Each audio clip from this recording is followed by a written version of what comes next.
Previously on the What the Hell Is Next podcast. If I do anything you want me to do, maybe another time, maybe another life, you will be my wife and we'll get it right. So when I try to force people to come out of a place that they want to be in, I am now violating their choice. Because the reality is, if they come out, they're not going to come out because they want to. They're going to come out because I asked them to. What the hell is next for me was to really evaluate the people that I'm connected to and that I allow to be connected to me, because it is a privilege for people. It's a privilege for people to be connected to you. So then I had to check myself. What is a deficit within me that make me feel that I have to do these things of need for other people that don't even consider me? And I think one of the challenges with What the Hell Is Next is that we don't stop long enough to figure out what the hell is now. What the hell is now? And until we are able and willing to embrace and accept what is here, next will never come. Welcome to What the Hell Is Next, the podcast for those of us who thought adulthood came with a manual. We're gonna laugh, learn, cuss a little, pray a lot, and figure this thing out one real conversation at a time. I got no more time.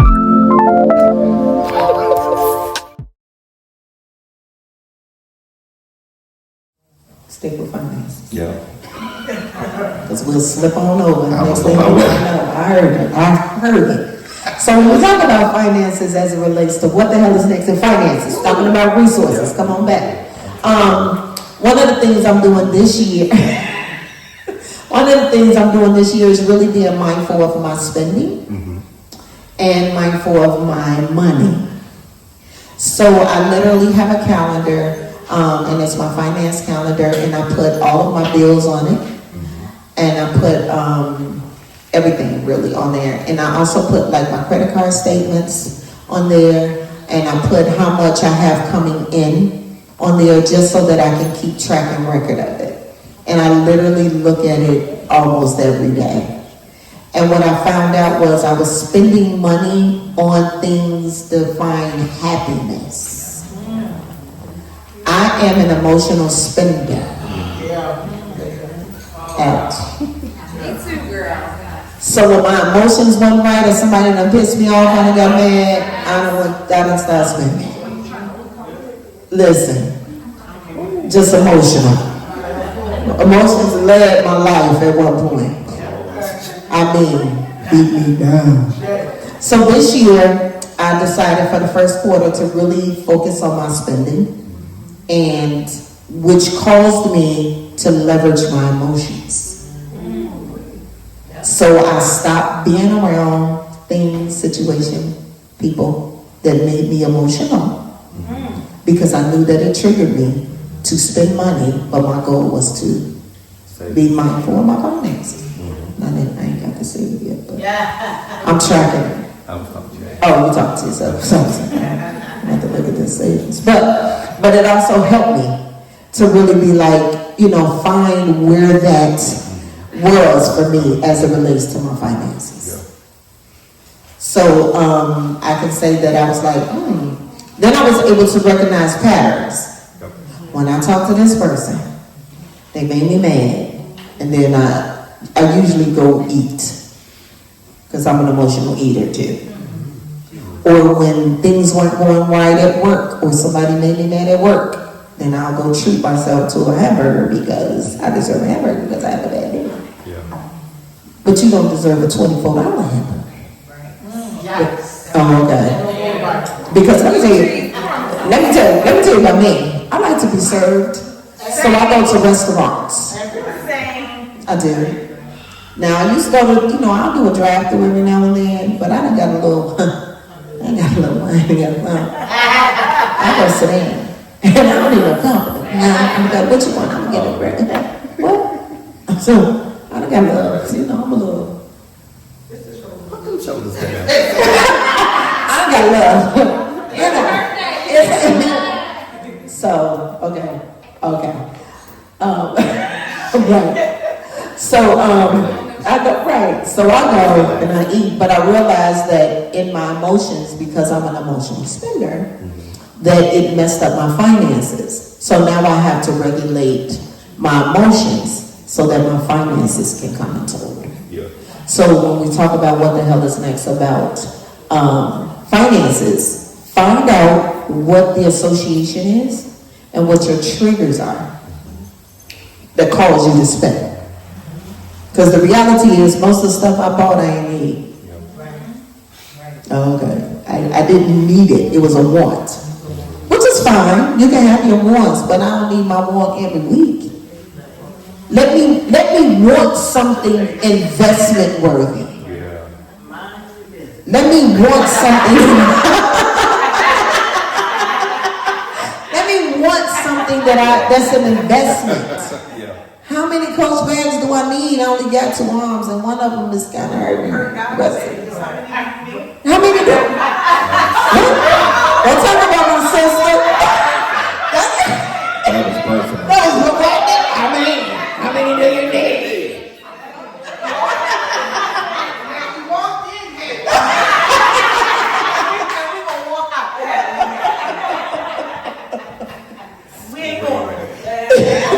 Right. That's what they're written. That's what's next. Randy, you don't know what the hell is next? That's it. You stuck. Okay, right. You stuck. We together. Hallelujah. So when we talk about finances, regulating your finances, I encourage you to just go to the dollar store, get like a planner for a month, and do all of when your bills are due. They ain't got to. They got this book. Oh, they sure do. Bring me back. Write it in your what the hell is next journal. And make a list of that. Okay, so just really start thinking about it. And also set a goal. Right? I have a monthly dollar goal that I have a target. Because a lot of us don't have goals when it comes to our finances. We just pay our bills. This bill is due, I'm going to pay it. This bill is due, I'm going to pay it. This check, I pay these bills. This check, I pay those bills.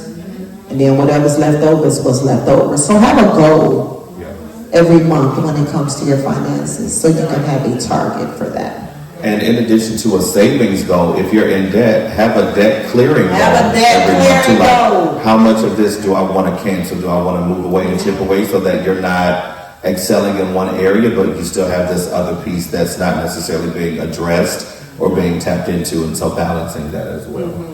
Yeah, that's good. We got questions. We sure do. What are we doing? We got time to ask the questions? Boom. You want to do one? I do the other. Perfect. We only got 2 questions. For now. All right. Why is it so hard to find I want love? that question. I want my question. You can't answer this question. I don't want this You question. can't answer this one. Because you ain't over 50.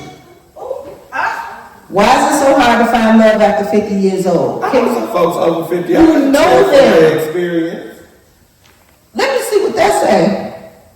You got the right question. Okay. Hallelujah, this was Jesus. Okay. All right. It's on now. It's on now. Okay, why is it so hard to find love after 50 years old? And why is dating so hard to come on? Why is dating so hard in 2025? Okay, from my experience, it's hard to find love after 50 because all them old people, men, they crazy. I don't know what's going on with that. Oh Lord, you after 50? I just turned 53rd. Happy birthday! My bad. Thursday. Right.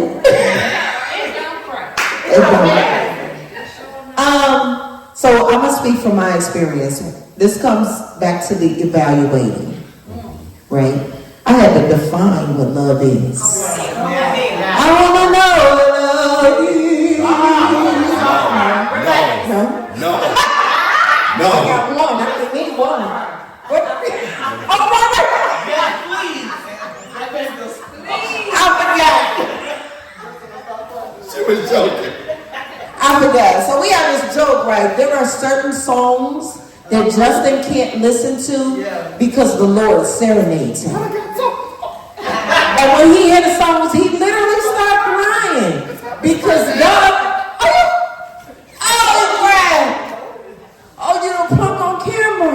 Woo! Oh, that's stupid. So literally certain songs will sing him because the Lord serenades him through certain songs. He don't. The whole church is really messed up because we had to find love songs that God sings to us. So it's literally certain songs that we can't listen to. We ain't gonna fight.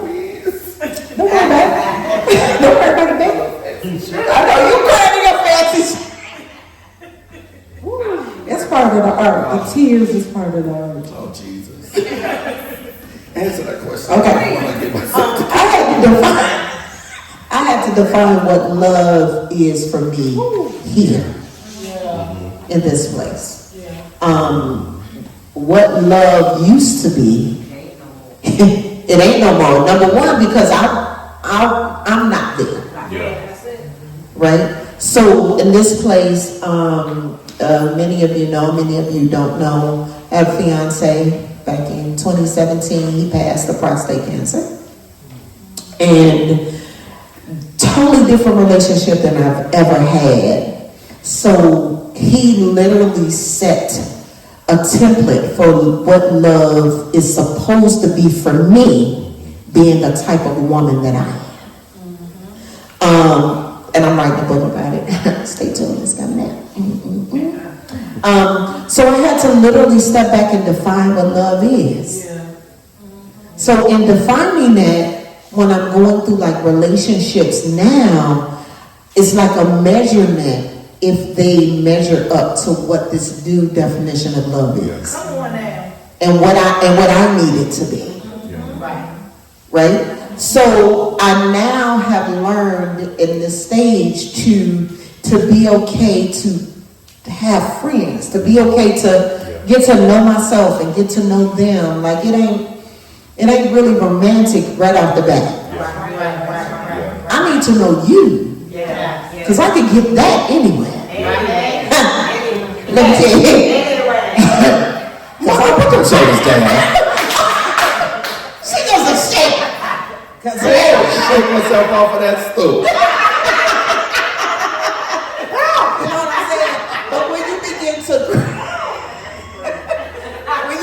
to grow and develop as a woman or as a man, you really get to know you and what you need. Right? Because all that, I've had what I want, and I had it good. Come on, man. If I do say something, what happened? This is grown folk. Come on, shoulder shift. And hair tuck. Did you say that? And I but I really had to realize what it is. So there was a couple of years that I dated this guy, and he was just burgers and beer. Everybody know about burgers and beer. So it was a guy that I knew he wasn't emotionally available the way that I needed him to be. I had to work out some stuff, which is fine. But I literally had to sit back and ask myself, does it have to be all or nothing? Or can I just enjoy what I enjoy from him? That was like growth for me. Because usually if it wasn't all or nothing, it wasn't nothing. Right? That's the mentality that we have. But when you really know what you want, you can literally sit and you can enjoy what that person brings to you at that moment. And if they don't call tomorrow, it's okay. If they don't call next week, that's fine. But we enjoyed burgers and beer together. That was our thing, right? We would go to all the restaurants. We would have burgers and beer. People would think we had just left the wedding chapel. We at the table all in, 100%. Half of your burger, half of my burger. Taste this. This good. Laughing. I'm giggling. Jokes ain't funny. I'm doing the girl thing. I'm doing the girl thing. You did. All the things, 100%. You did. Okay. Sit there. We will close the restaurant out close the restaurant out. He would get in his car, I'd get in my car, and it was fine. Because I realized that I didn't have to be all or nothing for me to enjoy him.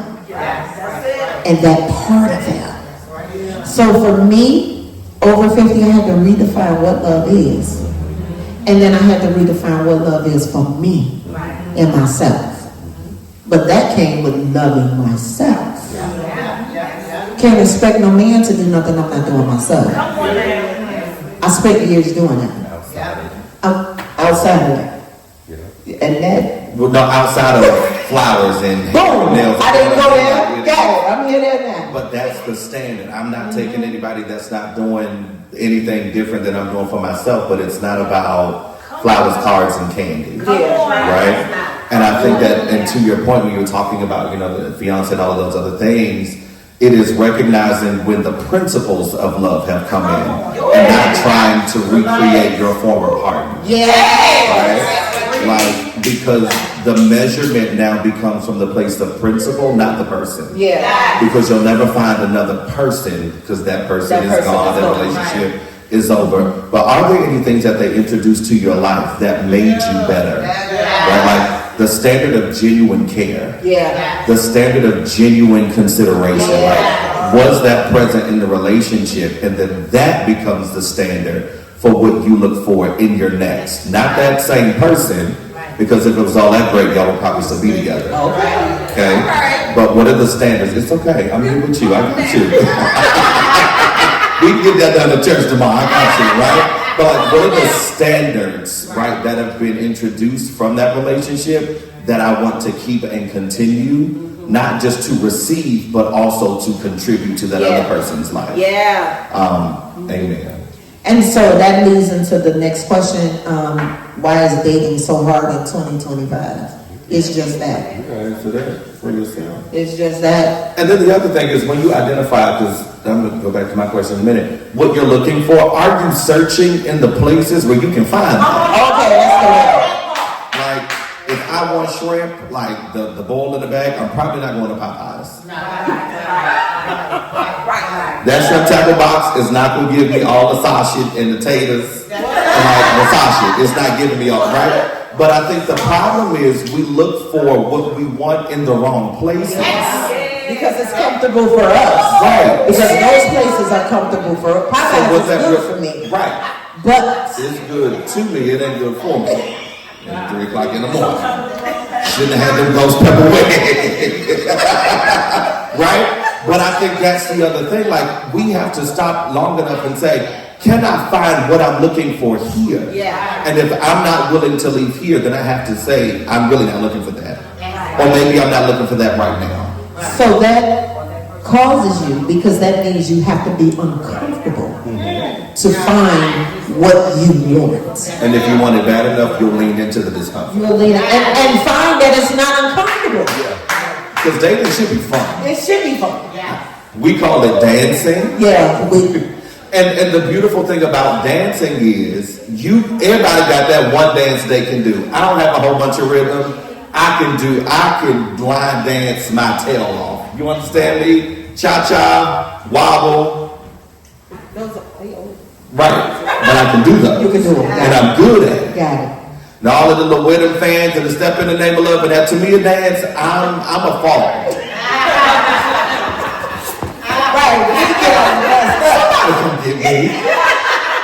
Right? But when you know what you know about yourself, you know where to go. I'm going down to the wobble line. And what I'm looking for is going to find me doing the wobble. I'm going to leave it to me and then for the people. And maybe we meet in the middle somewhere and you can teach me that. But I've got to be willing to learn from you. So let's talk about willing. You do that. Wow. That's not my question. But I think that again, dating should be fun. And I think when you go into it with all of this, it's not, because your perspective on dating is going to determine how you enter that space.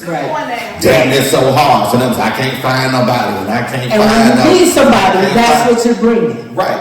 I cannot tell you the amount of times that I've encountered people who have said, well, dudes from the DMV ain't worth nothing. Well, I'm born and raised in the DMV. I think maybe you should go home. Because If this is your perception, I'm not fighting your perception because I don't have to. That's yours. And while I could show you something different, I have to be willing to say or to determine if that's something that I want to do. And so I think that also when we change our outlook and our perspective on dating, that we go into it in a different place. And you don't have to be dating to find your next. Because that pressure only frustrates you. And the first time they do something that you don't think you can live with for the rest of your life, then you out. But maybe you should just think about, do I want to see you again next week? Do you chew too loud? Are you smart? Are you good? Smart. Smart. Can you pronounce lasagna? The simple things. Do you pronounce the L in salmon? Salmon. If I bring you to the family function, will they laugh at me? That part. Right, as yourself. If my cousin brought you, would I laugh at them? Yeah. I thank you so much. Text me when you get home, okay? This was but I think that again, when we look at it to say like, I experienced this, I don't like that. I do like this. I had baklava today for the first time. Okay. And I never had it before, and typically I wouldn't eat it, but they was, you want to try it? I was like, sure, girl. And it was good.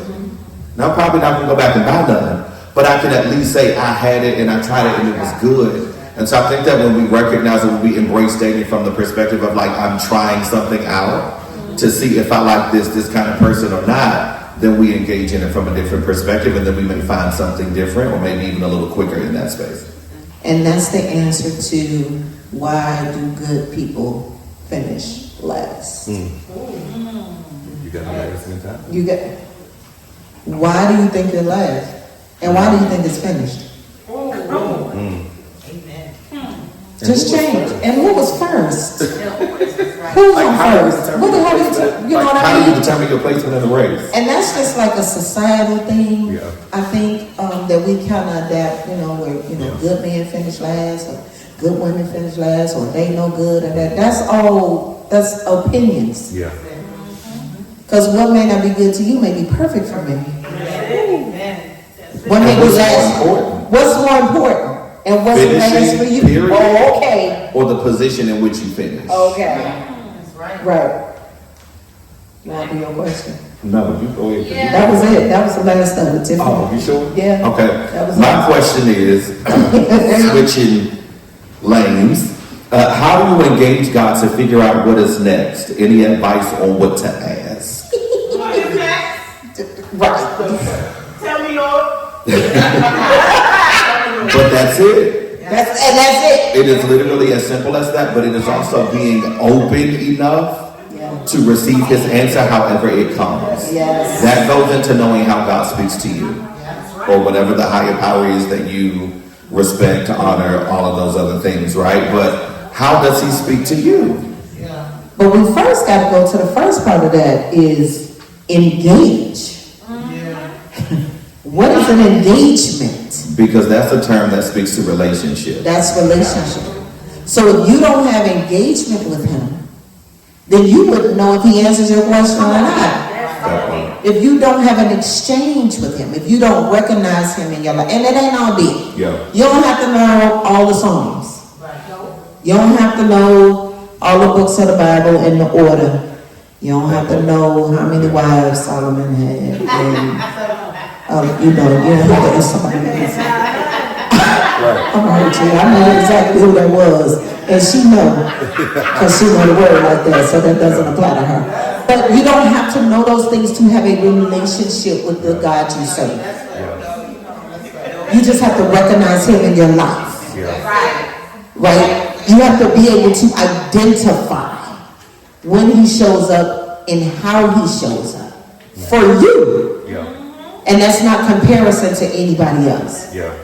Right? I had a situation where I was thrown into teaching to the masses.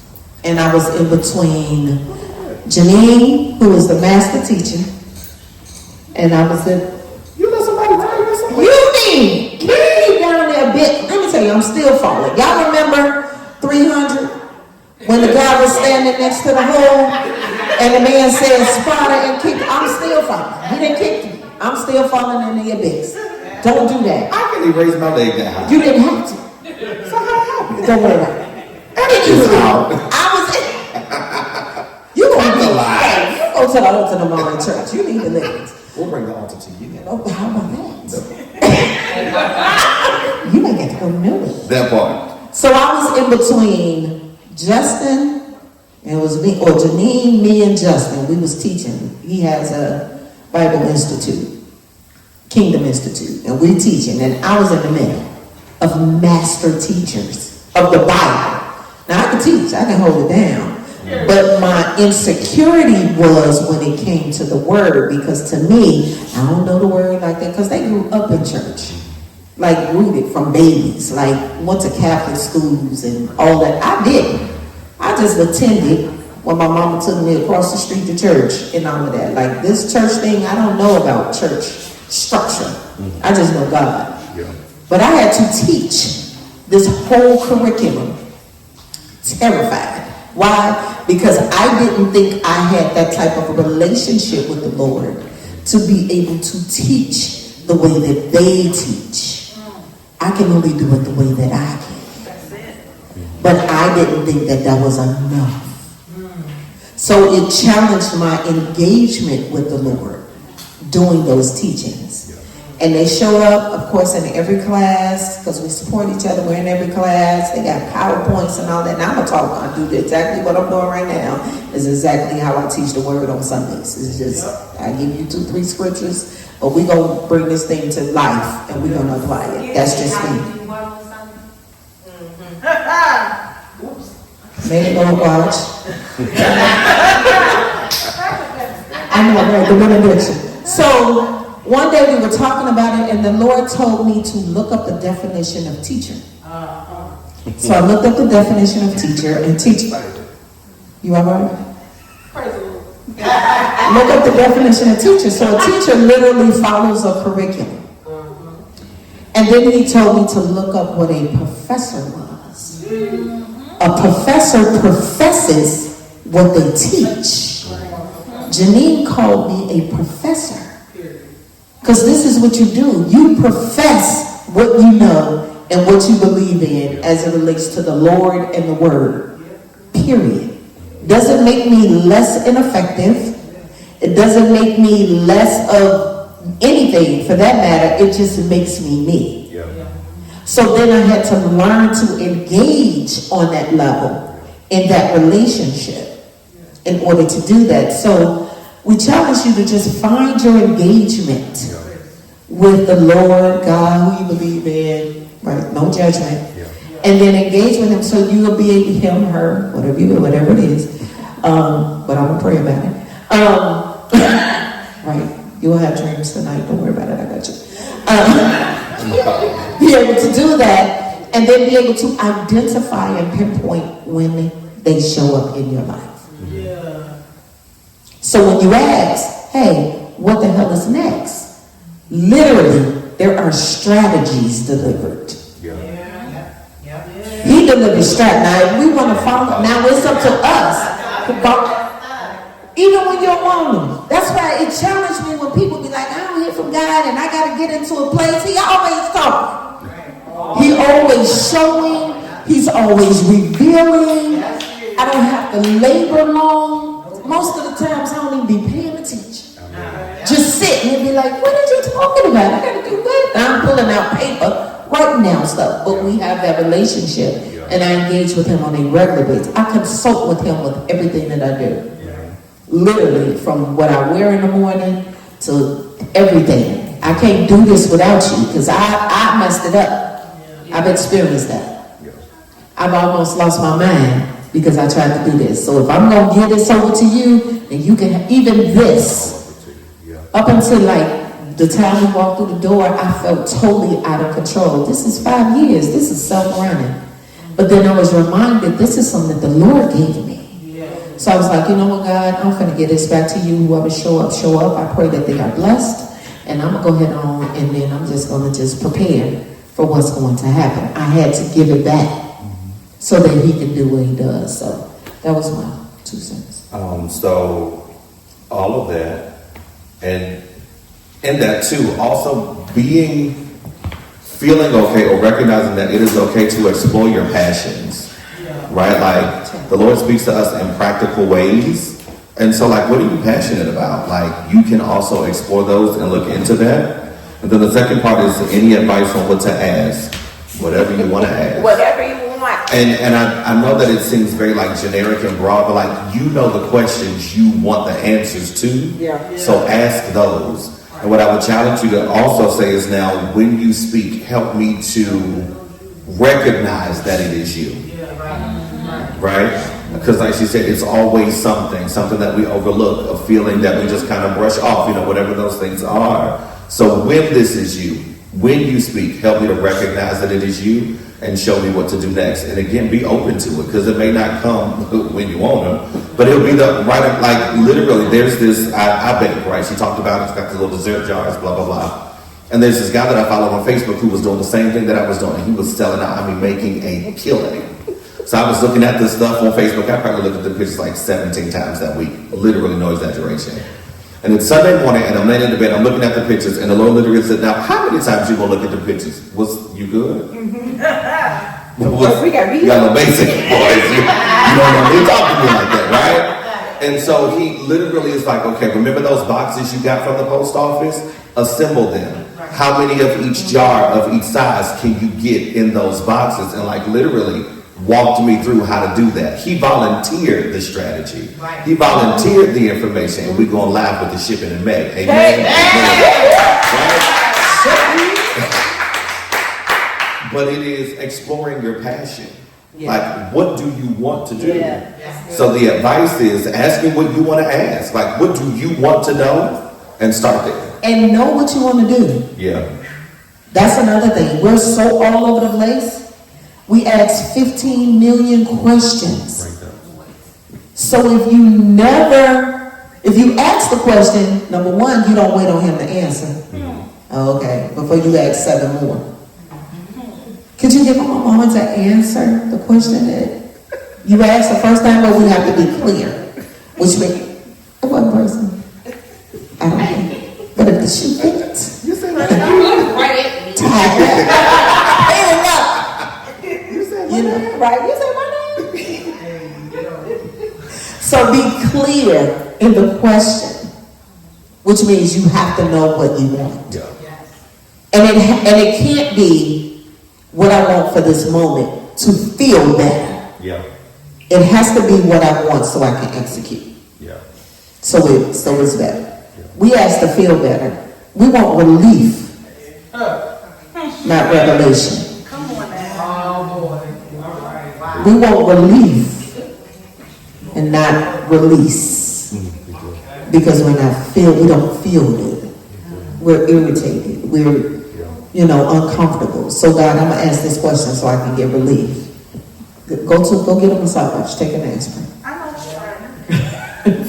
To get that relief. All right, one final question at this moment. How would you effectively implement the archive of instructions or tasks into your daily life, implementing them into your current life and current self? How would you simplify a dynamic destiny for the execution of it? You want to take each part of it? Sure. How would you effectively implement the archive of and tasks? First of all, you said archive. They shouldn't even be archived. They should be in the forefront. They should be included in the implementation. They should be included in the execution. So from this, I read that you have instructions and tasks for your life. That you ain't following. But A construction is meant to be followed. follow the construction. Like the instruction. That's how I say instruction. I can't say the word. I can say instruction. Right. Can he say instruction? That's a big question. You say construction? No. Do you say that for real or is that a joke? But I think that again, like it is following the instructions, but also recognizing like, can I do that now? Yeah. Do I have the ability to do it now? And if I don't, maybe this is something that needs to come later in my life. Maybe this is not for this season. Maybe this is not for this space.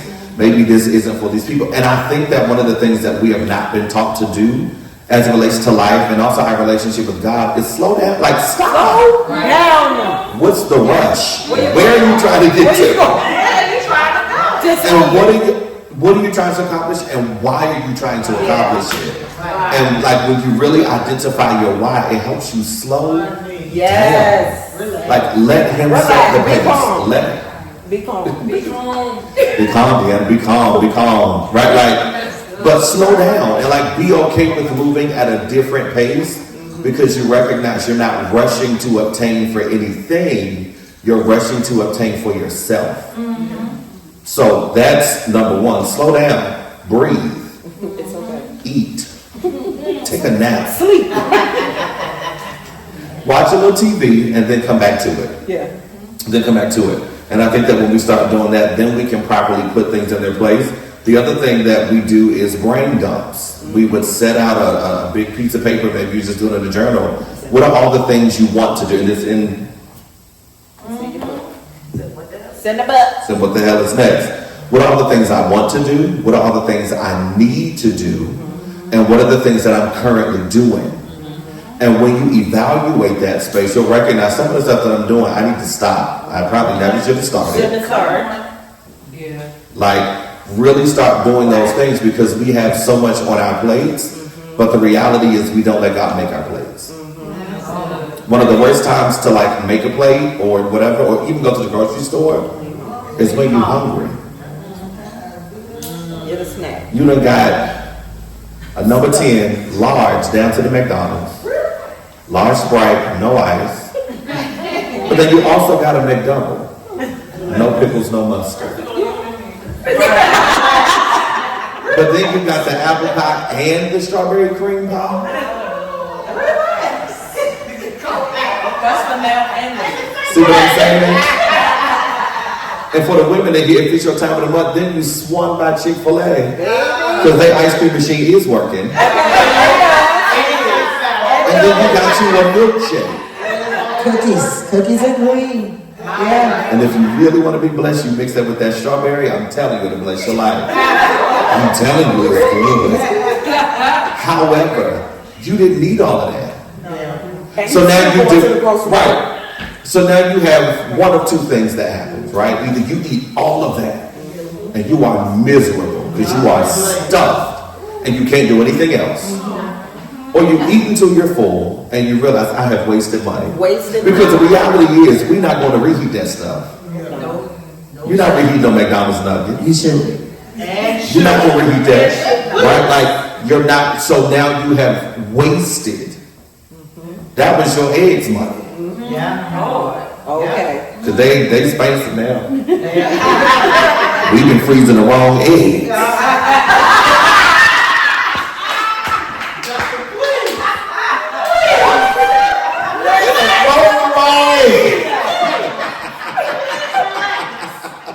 Right? But we do these things. And so it's the same way, like slow down. Maybe you should take a look, get a little snack first. Get you some crackers and some grape, whatever you gotta do. That's not a communion. But get you something to eat. We have a communion tomorrow. I was thinking about it, maybe not. I don't know. But if you get your little snack and then go to the grocery store. But also make a list. Yeah. Stick to that. Yeah. But in order to make a list, you got to prepare. And if you're going to do it right, you got to go to those cabinets and in that pantry and figure out what I want and what I don't want. Because there's nothing like going to the grocery store and buying something that you already have unopened. Unopened. 3 and 1 is expired. Oh, yo. What happened? No. Get out of my kitchen. What? I was in there. Pepper don't expire. I was in there. See, that don't expire. Shake, bang it, just sprinkle it on that chicken. Get that knife and get in there and loosen it up. I bang mine on the countertop. Yeah, sometimes, but I have to loosen it up. Yeah. Anyway, so again, slow down. And I think that when we stop rushing with God and stop rushing God, we'll find out that we're actually making a lot more progress and covering and gaining a lot more ground. So implementing that effectively is going back to them. What do they say? What is it that I need to do? What is it that I can do at this moment? implementing them into your current life and your current self. Again, slowing down long enough to figure out, what does this look like?